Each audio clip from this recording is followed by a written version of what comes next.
KNAM Madagascar. KNAM manolotra ho anao ny vaovao.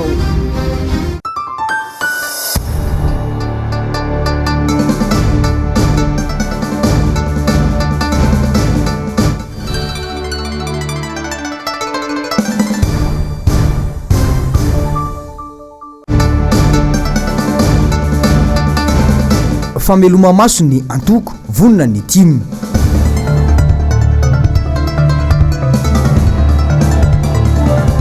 Famerenana amboletra ny fifidianana ino tamin'ny vondrona Europeana ny candidatim tao Moramanga.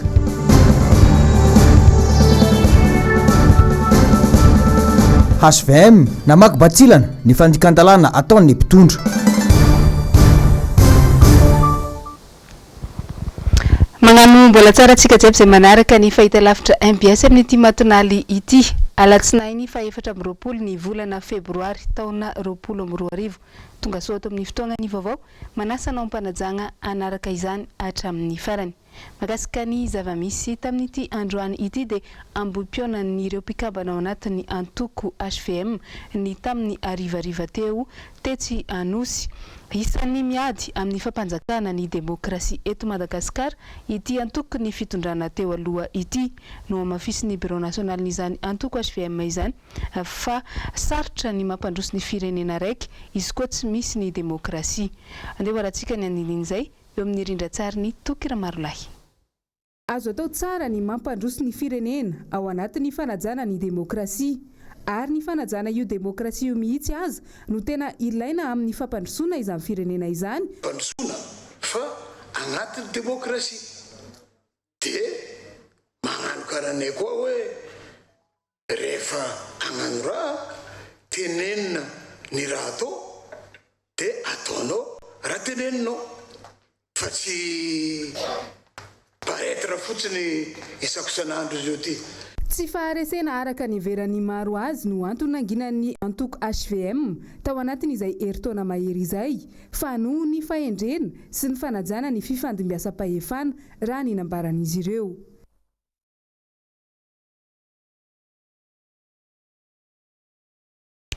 Manodidina an'izay hatrany dia aloha hevitra vitsivitsy no noresahana nandritra ny velan-kevitra izay nataon'ny HVM tetsy anosy androany.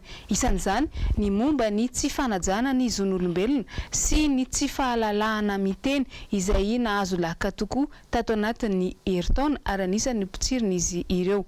Ny andin'izay mbola hoarantsika hatrany eo amin'ny sariny Tokira Marolahy. Nanomboka ny volana Janoary 2024 miseho amin'ny endrika maro isan-karazany ny tsy fanajana ny zon'olombelona ary voahitsakitsaka mihitsy izany tato anatin'izay fotoana izay. Ireo no heverina ho mpitandro ny filaminana hiaro ny vahoaka mihitsy aza no tena manao ampimamba ny arenan'ireo vahoaka madinika raha ny hita any amin'ny faritra maro samihafa sy ny eto andrenivohitra ihany koa. Tsy hoaro voatanisa eto izany fa ny vitsivitsy izay hitondrana fanamariana ahitana tsy fanajana zon'olombelona ary voapirofo izany fa tany Antanimeva distrika Morombe tany dia nisy fangalana biby fiompy anampiompi zany ompy amikery amin'ny fahefam-panjakana. Mbola saserena angamba tsika hoe oviana moa zany vaovao zany mety akaiky atsika indrindra angamba dia ny hoe ny disadisa ateraky ny fakany ny fanjakana ny tany any mpamboly etry ambotry manjaka zon'olombelona izany aiza ho aiza noho izany ny fampiarany fanjakana malagasy ity zon'olombelona ity. Anisan'izy ho fototra hananany olombelona eto an-tany ny fahalalahana miteny saingy tsy misy rarahin'ny mpitondra an'izany araka ny velan-kevitra nataony avy eo anivony antoko HVM androany. Ny fahalalahana manao gazety dia samy antoana ho an'ny rehetra. Mpanao gazety 3 no efa alaina ambavany no tsaraina mihitsy aza ny amin'izay izay verina hoe nampiely vaovao tsy marina manao itohina an'izay fahefana fanjakana izay. Ny tamin'ny sin'ny angindimby antafika malagasy izay nanao fitsidiana tao amin'ny kianjan'ny Mahamasina izay voalaza fa nitondra teratany Sinoa. Nisy mpanao gazety anankitelo koa angamba raha tsy diso nanaparitaka an'izany loharanom-baovao izany ary natsoina nofotolona. Anisany nikoranesina nandritra n'izany velakevitra no karakarainy ny HVM izany androany ny momba ny fiainam-pirenena ihany koa nanomboka tamin'ny janoary 2024 ka hatramin'izao. Jessica Miray sy Andra Kotomalala no mitatitra ny vaovao. Nivoaka tamin'ny fahanginany ny antoko HVM nandritra ny velakevitra nataony antoko androany sehatra enina no nivoaboasana. Fandikana lalam-pandrenana tsy fanarahan-dalàna ataon'ny fitsarana afimoana lalam-pandrenana, fandikana sy fanitsakitsahana ny zon'olombelona sy ny fahalalana maneho hevitra, fanitsakitsahana ny zotra-pifidianana sy fisarahan-pahefana ary ny tsy fahatomombana eo amin'ny fifamindram-pahefana sy ny tsenam-baro-panjakana. Tsy fanakianana be fahatany akory entiny atoko fa fametrahana ny tany ho tandalàna. Efa miasoritra mantsy ny fioaram-pefy ataony ity fitondrana ankehitriny ity. Mba tsy siny fiatanam-po fotsiny akory noho ny mety hevitra tsy mitovy. Fanezahana naka toerana avoavo kokoa afahana mijery mifampiteny eo amin'lohan'ny tombontsoa ambonin'ny firenena. Ka amin'izay firenena tandalàna misy ny fampandrosoana tena izy no eritreretinay fa ho anjara-biriky. Marina fa olombelona toy ny olombelona rehetra raha mamaky an'iny voalohany dia mieritreritra fa to miantsy ady ny aby fenkevitra tsy afenina fa hijoroana ho tombontsoan'ity firenentsika ity. Zany no eritreretinay fa andraisan'ny fanjakana azy amina fotony ao anatin'ny fiatreretana lalina mba hanitsina ny lalana ho any amin'izany fanjakana tandalàna ho antoko ny fampandrosoana izany.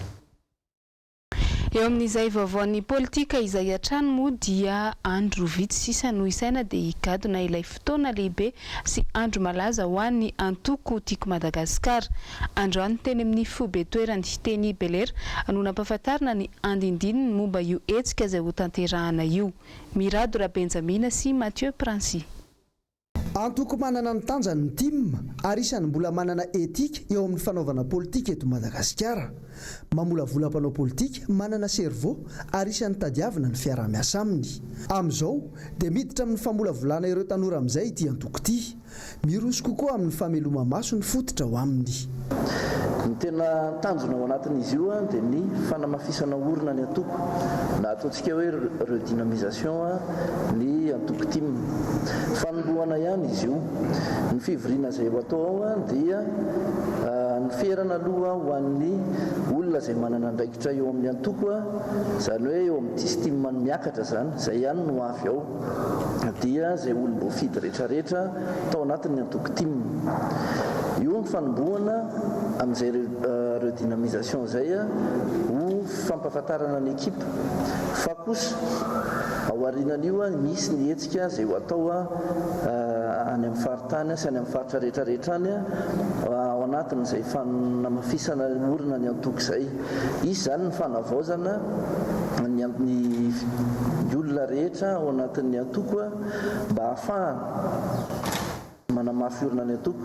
Eto dia efa ilazana mba tsy alahelo sy ireo tsy tratrantso sy tsy ao anatin'ny invitation satria voafetra ihany ny olona afaka manatrika anazy noho ny toerana sy ny sisa fa izahay dia hidina ifotony mihitsy rehefa avy eo ao aorianan'io fisehoana amin'ny alarobia 26 io hitondra an'izay fanavaozana rehetrarehetra izay ho an'ny mpikambana rehetra ao anatin'ny antoko tim. Ny tanjona zany dia tena hoe ahoana ny fomba atao anamafy orona ny antoko tim, ampatanjaka ny antoko tim ary hijerena ny lesoka nisy teo aloha ahafahana manarina anazy. Ny alarobia 4 Febroary ho avy izao no ifampitaona ireo mpikatroka rehetra eo amin'ny antoko tim efa anaty fanomanana tanteraka ny mpiandraikitra. Ireo olona rehetra izay tato anatiny ty antoko Madagasikara ty nefa noho ny antony samihafa mety hoe tsahatra kely na sitaka kely nefa mbola mijoro amin'ny foto-kevitra tiako Madagasikara dia ho antsoina daholo rehefa midiny fotony le ekipa zany miara midinika indray ahoana ny anatsarantsika sy hanamafisantsika orona n'izany tiako Madagasikara zany. Ary zay no nanaovana an'le ekipa naserasera miaraka amin'le sekretariat général satria mila fampitana zany zay zavatra zay. Mila fantatry ny olona zany inona natao tany Ambanja ohatra dia mila fantatry ny any Morondava zay, mila fantatry ny any Analanjorofo zay, mila fakafantatra an'ireo vaovao ireo samy tim dia eo tsika zany any farany any tanjona dia hoe misy tim tena miverina miaina ny teo aloha nafantarantsika azy amin'izay fotoana izay satria mifankahita eo daholo na ny vaovao izay anatevina na ny teo aloha efa tao anatiny fa somary narisarisa dia tanina indray zany izy hatanjaka kokoa amin'ny foto-keviny ary ijoro kokoa ary tsy menatra mitsangana matim anazy. Azo adonona koa fa misy olom-boafidy tim izy fa tsy nandeha tamin'ny anarany antoko Madagasikara tamin'ny fifidianana faran'izay natao izay mahatonga le midiny fotony miteny an'ireny indray hoe mbola miaraka tsika ary mbola hiaraka tsika. Zareo raha teo efa nanohina ny antso dia be da be zany tamin'ireo rafitra hatramin'izay tiako Madagasikara nefa namaly ny antsonay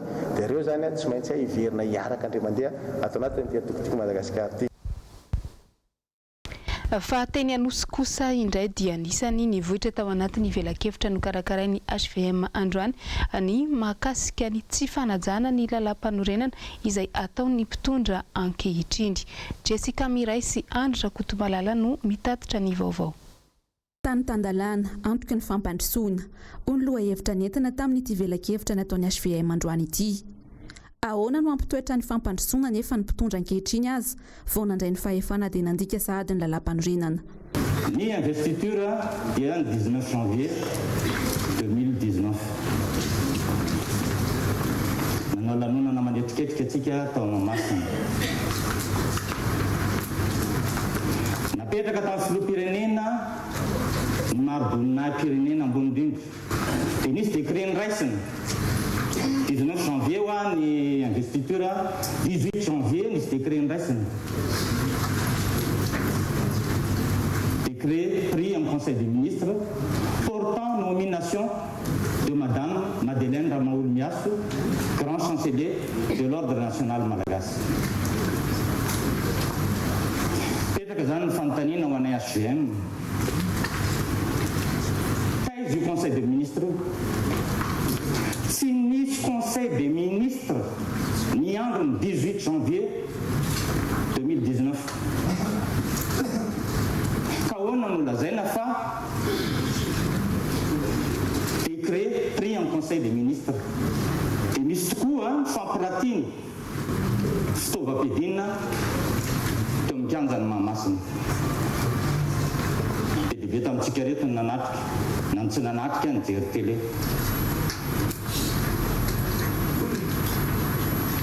Iza no napiditra an'ireny fitaovam-piadina ireny teto Madagasikara? Iza no mividy an'ireny fitaovam-piadina ireny? Avy aiza ireny fitaovam-piadina ireny? Tsy ao anatin'ny registre ny Conseil des ministres ny fanapahana momba an'ireny fitaovam-piadina ireny. Fa iza no nanapaka azy ary? Satria raha ny voalaza ny lalam-panorenana ny fiam-piasany filoham-pirenena dia manomboka amin'ny andro fianianana. Tsy haiko impiry zay nanomboka voalohany tantaraiko fa maromaro zay ny fandikana lalam-panorenana. Dia nandray fanapahan-kevitra hoe gouverneur no mitatana ny faritra. Mbola fandikana lalam-panorenana ihany zany. Tsy misy ato na terme iray ary na teny iray ary milaza hoe gouverneur.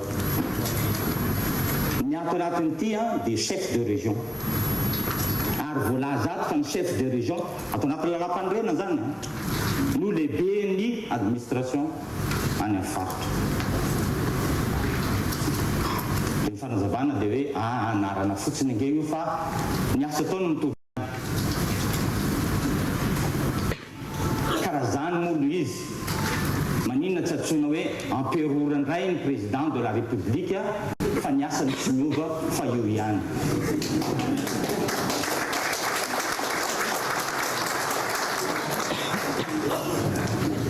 Antsoina reine indray ny présidente ny assemblée nationale fa ny asany tsy miova fa io ihany. Antsoina duc ny premier ministre fa ny asany tsy miova fa io ihany.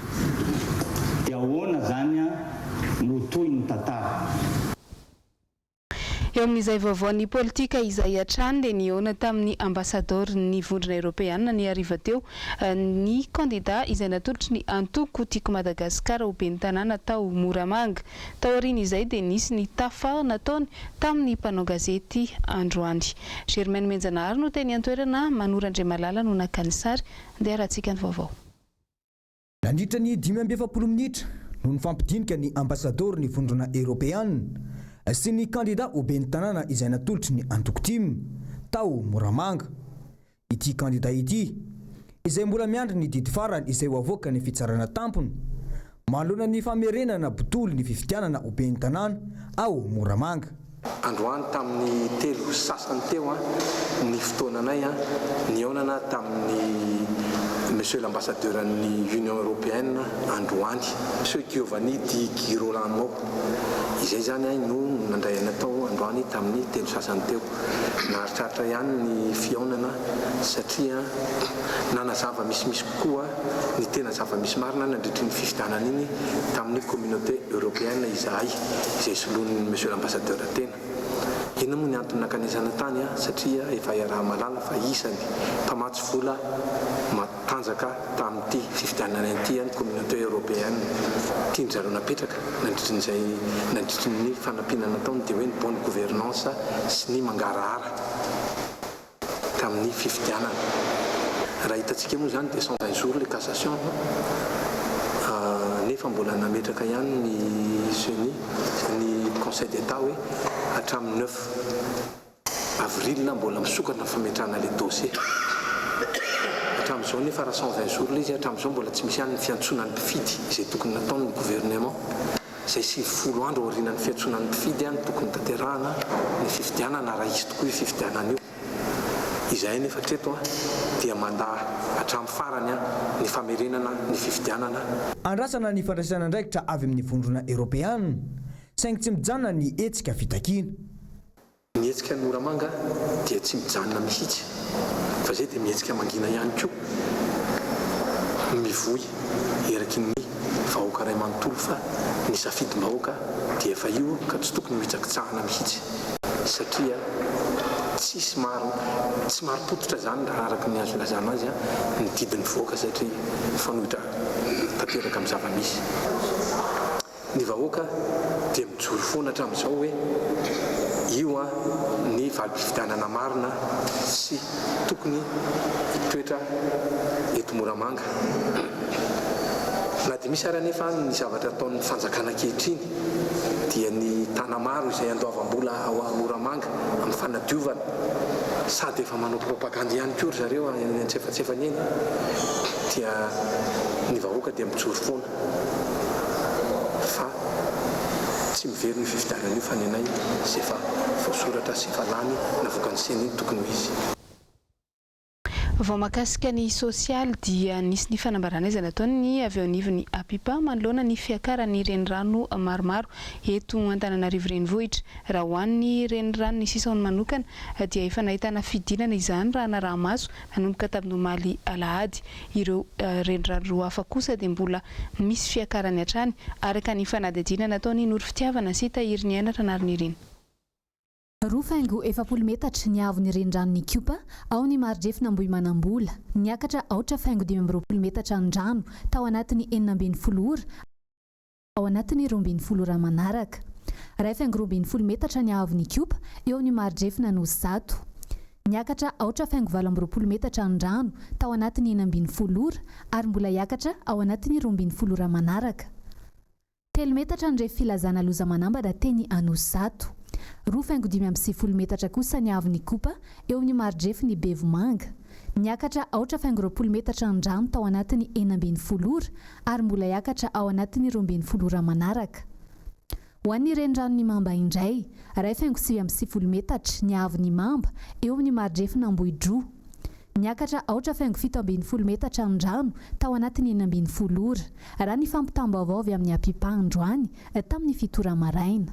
Valazako mbenimbeny fa ny rano milatsaka ny tany ihany no gerentsika. Dia raha ohatra hoe mbola sanatria avo ny orana dia manara-maso foantsika andro aman'alina dia iny no ilazana amin'ny olona hoe loza mitatao na loza miatra. Any amin'ny 4 metra mantsy ny avony. Izay vao loza miatra izy dia amin'ireny tsika le manala tsy maintsy manala olona. Fa tamin'le teo isika mampiomana fotsiny. Fa zavatra ataontsika fotsiny dia manara-maso tsika dia arakaraka le fahatongavan'ny rano no andraisantsika fepetra etỳ amin'ny tany. Misy fiantraikany amin'ny vahoaka madinika indrindra ireo mpanasalamba ny fiakaran-drano toy izao.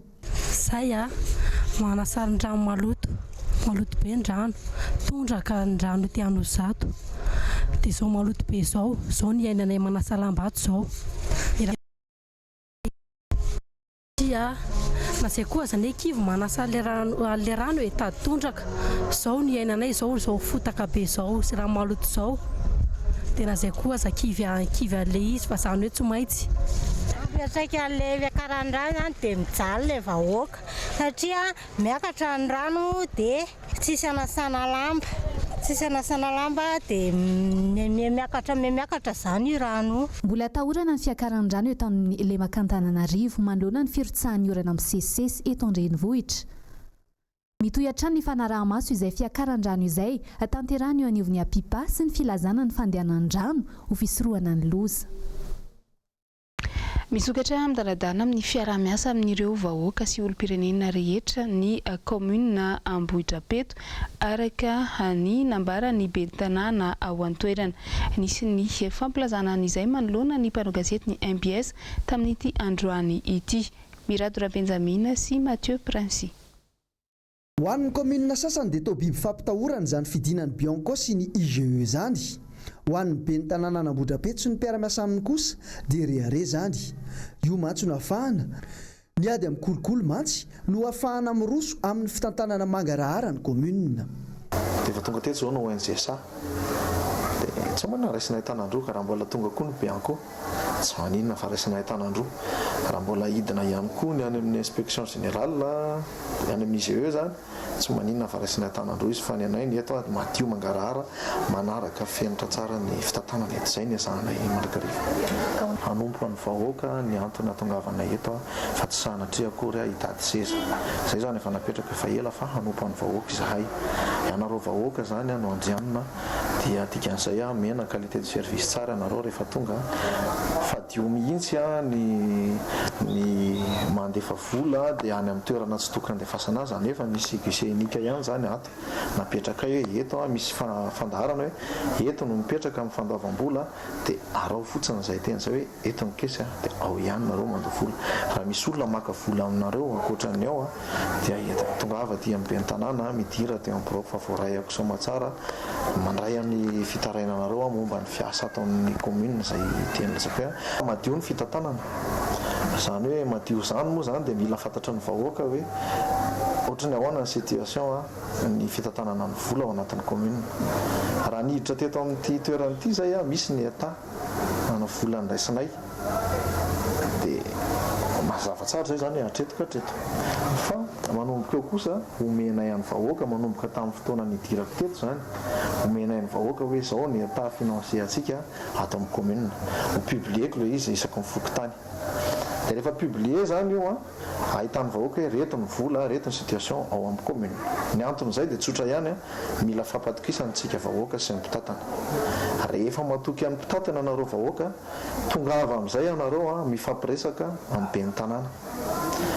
Zany hoe efa tafatsangatsika zany le structure locale de concertation aorinan'izay dia mamoaka hevitra anareo any amin'ny commune any amin'ny anivon'ny fokontany tsy any amin'ny commune aloha mamoaka hevitra anareo hoe zao manana heritreritra izahay hoe ohatr'izao tokony ataonay any amin'ny fokontany fotodrafitrasa ohatra zany hoe manao bassin na mampiditra tsy fantatro hoe inona ny lara-pamehana amin'ny vahoaka zany dia jerena aty amin'ny commune ilay izy hoe mety io fa ahoana ny tokony hanatanterantsika azy izay le transparence tiana ho apetraka zany amin'ny vahoaka zay tsy misy mihitsy zavatra zay tanko mbola tsy madio fitantanana eto raha fa tsy atokisan'ny vahoaka ny mpitantana na afapony pila raharaha eto anivon'ny commune Ambohidrapeto zany fomba fiasa zany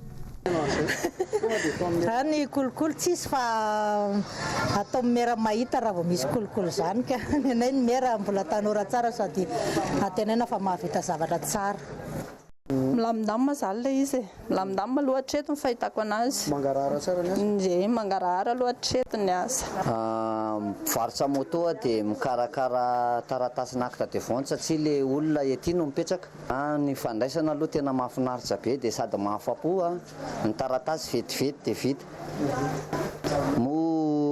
tsy dia misy olana be da be satria raha na amin'ny commune sasany zao zay mantsy manao acte de vente mitetitety commune matetika dia misy mikritika be le olona le zavatra anina dia ty atao ohatry zao masika be fa ty tena mahafinaritra fandraisana tsisy kolokolo mangarahara be ny fanome fotoana teny amin'ny lapan'ny tanàna ny ambavahadokana ihany koa androany ny mpanolotsaina sy ireo vahoaka ao antoerana nanolotra fotodrafitrasa ny mpanolotsaina ho fanamafisana ny fiarah-miasa mbola miradora Benjamina ihany no teny antoerana mitatitra ny vaovao miaraka amin'ny sariny Mathieu Prince tsy voazarazara tsy fitovian-kevitra politika ny mpanolotsaina eto anivon'ny commune ambavahadokana ny ben'ny tanàna eto dia avy amin'ny tsy miankina roa ny mpanolotsaina IRK roa ny avy amin'ny antoko tim ary ny roa ny avy amin'ny tsy miankina androany no natolotra reto mpanolotsaina reto ny vahoaka ny birao fiasany zay tena hiasa fa tsy ohatry le conseiller mahazatra hoe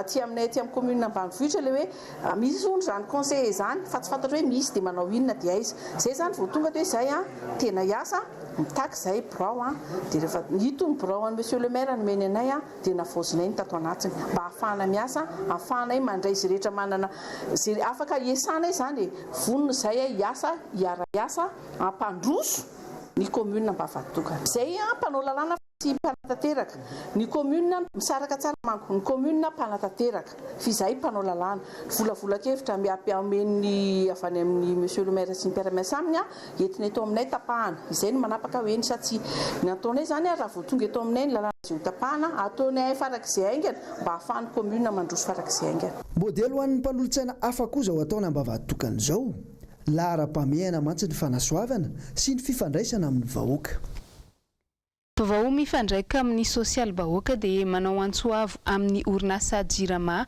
ny ben'ny tanàna ny Ambohidrapeto amin'ity androany ity atao amin'ny birao fiasany manoloana ny tolotra avy amin'ity orinasa mpamatsy herinaratra ity miradora Benjamina sy Mathieu Prince fokotany 5 ary ponina 5:03 alina ny mandrafitra ny commune Ambohidrapeto olana lehibe ny tsy fisian'ny jiro ao amin'ny fokotany 2 izay miteraka tsy fandriampahalemana tsy ny vola fahana manatanteraka izany nefa ny tsy misy rehefa mbola ohatra ka miaina ao anatin'ny aizina ny vahoaka tsy misy sécurité zany eto amintsika fa miaina amin'ny maizina zany dia efa fantatry ny rehetra tika zany ametraka izahay ny resaka momba ny éclairage public eto Ambohidrapeto mangava ny jirama izahay satria zao efa ela no nanao demandena jiro ny taty amin'ny commune dia tokony mba jerenareo mba maika dia maika mba fiangaviana le izy ty avy aty amin'ny commune Ambohidrapeto misy etaty nandrefanareo sur taxe 239 millions d'ariary efa 1 milliard zany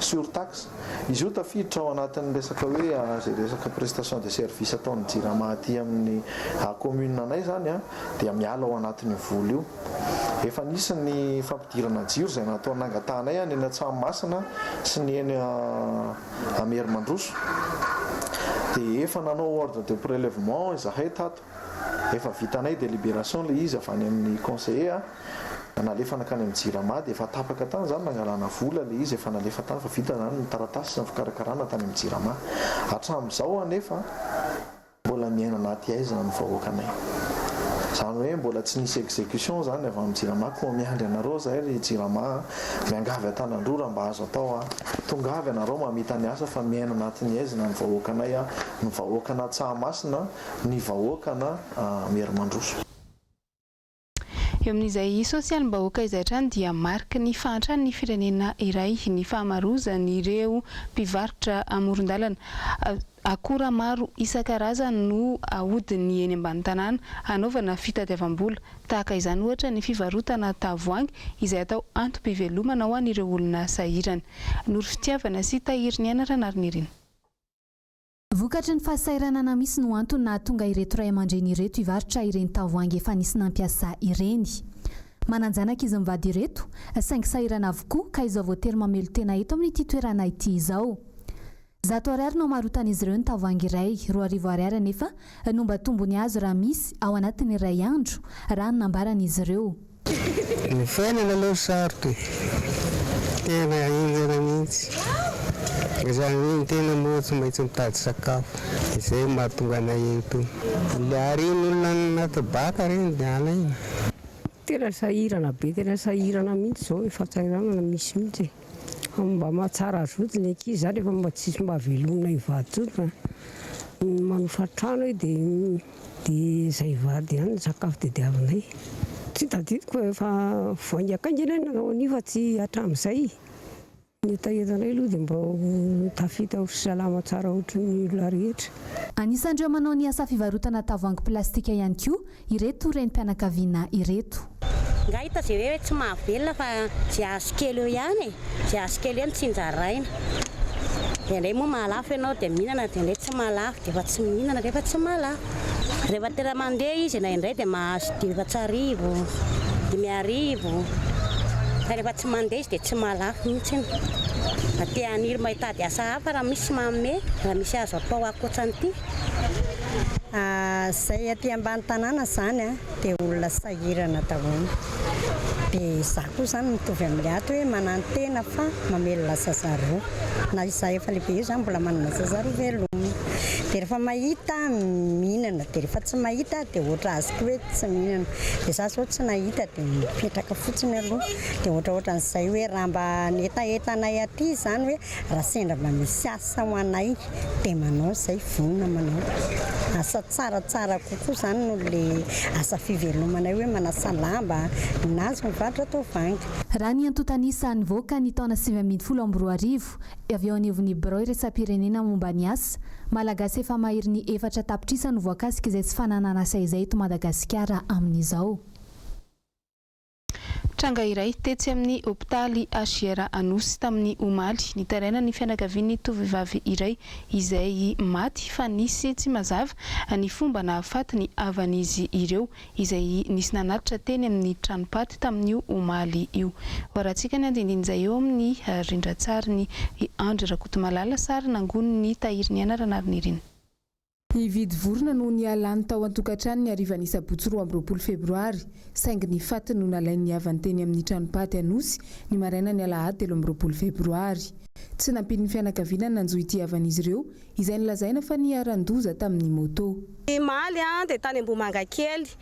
Teo amin'ny tany fito sasany teo ilay izy. Niaraka ry zareo nandeha hoe andeha hividy gisa. Tsipitsipy ry zareo, tsipitsipy ary io lehilahy io tsy fantatra mihitsy hoe avaiza le lehilahy na avaiza. Lazaina le havanay fa hoe accident na moto, nefa ny fijerinay anazy dia ratra feno bibiana hatramin'ny mavevaviny tena misokatra be, tsy hay hoe ahoana na ahoana. Von'olona bibiana ny fijerinay an'ilay izy fa tsy accident na moto. Maraina le izy vao tonga tato amin'ny morka tato. Tsy nipetraka tamin'izao ny fianakaviana fa nitondra ny raharaha teny anivo ny mpitandro ny filaminana mba ahitana ny tena marina. Tena pakatra fitoriana mihitsy zay ary izay tsy hanaiky hatramin'ny farany mihitsy fa mila ny fahamarinana ity zavatra ity. Misy lehilahy niaraka taminazy le hoe hiaraka andeha hividy gisa ry zareo fa lasa ny gendarmany. Dia le lehilahy nefany raha tena accident na moto tsy maintsy hoe le lehilahy aloha tsy maintsy hoe voadona, nefa le lehilahy tsy maninona na dia kika kely amin'ny tananao raha tsisy marika mihitsy hoe maninona ianao, fa maninona le havanay ny tena sendra ny tena hoe tena von'olona bibiana mihitsy miantra aminazy. Ny zandary eny akady lalana moa no nisahana ny fanadihadiana ka araka ny tatitra nataon'ny fianakavian'ny maty dia nibaradaka ilay lehilahy iray izay nosamborina fa maty vokatry ny fanolanana natao azy ity tovovavy ity. Olona 5 hafa no nitondrony ho niray tsikombakomba taminy. Vaovao manodidina ny tontolo iainana kosa dia manjaka ny alatra hazo sarobidy any amin'ny faritra mainty rano iny amin'izao fotoana. Camion roa no tratehaky ny mpitandro filaminana nitondra izany tamin'ny farany herinandro teo. Germain Menjanahary sy Manora Andriamalala. Tsy vitsy ireo toerana ahitana trangana alatra arena sarobidy eto Madagasikara tato ato izay. Isany ahitana tranga matetika ny avy amin'ny atsimo amin'ny resaka sokatra, etsy andaniny ny zava-mahadomelina. Na dia efa misy aza ny fepetra izay noresin'ireo fikambanana maro samihafa miaro izany, hatreto dia mbola tsy voafeny momba azy io. Raha ny vaovao azo tany amin'ny lalam-pirenena voalohany bisa izay mampitohy ny mainty rano sy Tsiromandidy dia camion roa no tratehaka nitondra azo voarara. Mitatra any amin'ny faritra Melakindy ny fanombana ala sy azo sarobidy io amin'izao fotoana izao raha ny fantatra. Camion roa hatreto no sarony zandary. Raha ny hita dia azo sarobidy efa voatsofa anana endrika madrie ireto tratra ireto. Ny fiarabe iray nahitana madrie miisa 70, ny faharoa kosa nahitana madrie miisa 170. Raha ny angom-baovao izay natao hatrany dia nalaina tao amin'ny fokotany antsoina hoe Iorombato, commune Beravina, distrikany Morafenibe ireto azo ireto. Nogazana ao amin'ny toeram-pamonjana fiara avy hatrany moa ireto camion ireto, ary raha ny fantatra dia vehivavy ao Tsiromandidy no voalaza fa tompony. Nanokatra fanadihadiana moa ny zandary amantarana ny iray tendro amin'izao raharaha izao. Tao anatin'ny 12 taona izay nitsapa dia saika ireo mpanao fitrandrahana madinika ihany no tratra sy hiarany sazy eto amintsika, fa tsy misy ny fahatratrarana ireo tena loha-pikotrika. Raha toa ka misy ny fampiarana sazy ho an'ireo ngeza dia misy ambadika valifaty politika. Andrasana ny toy ny fanadihadiana ataon'ny mpitandro filaminana. Vaovao mahakasika ny sehatra iraisam-pirenena dia nisy ny fivoriana lehibe izay nataony avy eo anivon'ny OMS sy ny gouvernemanta misahana ny fahasalamana aty amin'ny kontinanta afrikanina. Votoatin'izy io ny ahafahana miomana aty Afrika ny amin'ny fidiran'ny aretina coronavirus. Germain Menjanahary no mitatitra nintsika n'izay vaovao iraisam-pirenena izay eo amin'ny rindran-tsarin'ny Tokira Marolahy. Ny tale generaly ny fikambanana iraisam-pirenena momba ny fahasalamana na ny OMS dia miantso ho an'ny Afrika mba hanomana amin'ny mety ho fianaky ny varan'aretina coronavirus. Nambarany fa isan'ny marefo amin'ny rafitra ara-pahasalamana ny kontinanta afrikanina. Nandritry ny fivoriana vonjomaika ho an'ny ministra momba ny ilay virus izay nokarakarainy ny vondrona afrikanina ary ny fohiben'ny fisorohana sy ny fifehezana ny aretina aty Afrika. Etsy andaniny dia nambara fa hiezaka mafy izy ireo hanomana ireo firenena afrikanina ho amin'ny mety ho fahatongavany ilay virus corona ity. Ny fitombon'ny famantarany fifindran'ny aretina ivelan'ny Chine izay toerana ny poirany ity aretina ity dia mampiseho fa mihamafy ny fiparitahany ity aretina ity. Miantso ny firenena rehetra izahay mba hampiasa vola maika amin'ny fanomanana ho hiatrany ny fanazavana izay nataony avy eo anivon'ny OMS. Notsahivina fa 5.7 ny tranga raha ho an'ny OMS tany Chine. Anisan'izany ny fahafatesan'ny olona 2.730. Etsy ankilany anefa dia fantatra fa miena ny trangany aretina ao Chine amin'izao fotoana izao. Any ivelan'ny Chine renivohitra kosa dia fantatra fa misy tranga 400,000 any amin'ireo tanàna misa 420 ka 9 no maty hatreto raha ny antotanisa voaray. Misy tranga vao marina ihany koa momba ity virus corona ity ho an'ny kontinanta afrikanina tany Egypte. Inany koa nandesika namarana ny vaovao tamin'ity matinal ity mankasitraka anao nanaraka izany hatramin'ny farany. Mametraka ny veloma mandrapitafa ho aminao ny tenako amin'ny manaraka indray. Samy tsara tompoko lahy sy tompoko vavy.